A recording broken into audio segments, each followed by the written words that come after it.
হে everyone, সকলকে শুভ সকাল। কেমন আছো তোমরা সবাই? আশা করি খুব ভালো আছো। আর আমি আর আমার ছোট্ট বন্ধু আমরা দুজনে খুব ভালো আছি এবং প্রদীপও খুব খুব খুব ভালো আছে। তো প্রত্যেক দিনের মতনই ঘুম থেকে সাত সকালে ওঠার পর ঘর দোয়ার ঝাঁট দিলাম। এরপর জামা কাপড় পাল্টে প্রদীপের জন্য চা বানালাম। প্রদীপের জন্য চা বানানো হয়ে যাওয়ার পর প্রদীপকে আমি চা বিস্কুট খেতে দিলাম। তারপর প্রদীপ সেটা খেয়ে কাজে বেরোলো। এরপর এলো আমার কাজের পালা। তো চলো, আমি ভাবছি যে যখন থালা বাসনগুলো মাজবো ছোটো ছোটো ক্লিপ চলো তোমাদের সামনে তুলে ধরবো। প্রতিদিন 3-4টে ভিডিও আপলোড না দিতে পারলেও এবার থেকে আমি ঠিক করেছি একটা করে ভিডিও তোমাদেরকে শেয়ার করব আমার লাইফস্টাইলের বিষয়ে।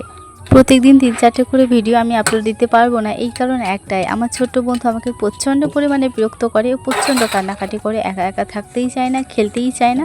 ও সবসময় ফোন চায় এবং আমাকে চায়, মানে ফোন না পেলে আমাকে চায়, আমাকে না পেলে ওর হবেই না।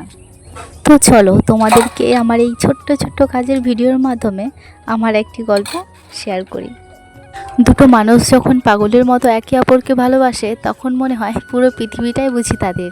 মেয়েটি তার সবটুকু দিয়ে ছেলেটিকে আগলে রেখেছিল, আর ছেলেটিও ছিল তার অটল বিশ্বাস। আর সময়টি ছিল বেশ বড়ই অদ্ভুত। হঠাৎ করে সাজানো গল্পের মধ্যে একটি তৃতীয় ব্যক্তির প্রবেশ ঘটে, যা সব কিছু একদম ওলটপালট করে দেয়। আর এদিকে পরিবারের জিদ এবং অমত সম্পর্কের সামনে পাহাড় হয়ে দাঁড়ায়। বাবা মা কখনোই চাননি যে প্রথম মেয়েটি পরিবারের বউ হোক।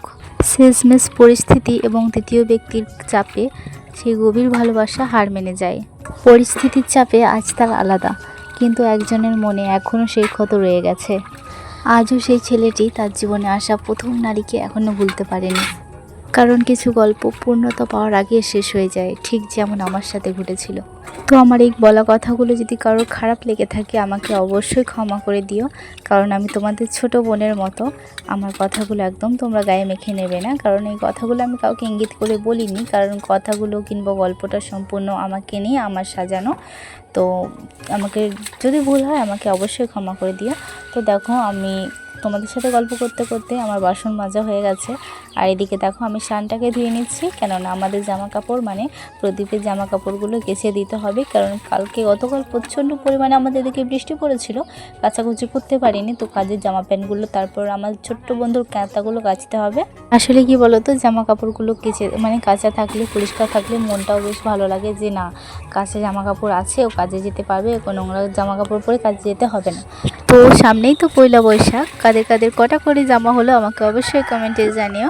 শুধু দুর্ভাগ্যবশত আমি আমার ছোট বন্ধুকে এখনও কিছু কিনে দিতে পারিনি পয়লা বৈশাখ উপলক্ষে, তবে কিনে দিতে হবে, আমি কিনে দেবো, ওর পাপা কিনে দেবে, প্রদীপ কিনে দেবে।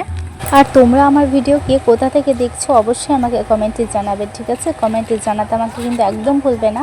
আর এদিকে দেখো আমার ছোট্ট বন্ধুটা আমাকে বিরক্ত করার জন্য চলে এসেছে। আবার কি নিয়ে এসছে দেখো, আবার ব্রাশ নিয়ে এসছে, মানুষের ব্রাশ হয়ে যাওয়ার কথা সেই 4টে-5টার সময়, আর ইনি 8:30-8টার দিকে এসেছে ব্রাশ করতে। তা আবার মুখটা ধোবে এই নির্মা সার্ফের জলে।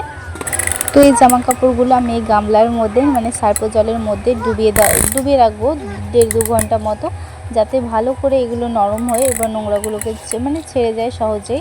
আর সঙ্গে সঙ্গে কাচলে জানো তো ময়লা একদম উঠতে চায় না, নোংরাগুলো একদম উঠতে চায় না।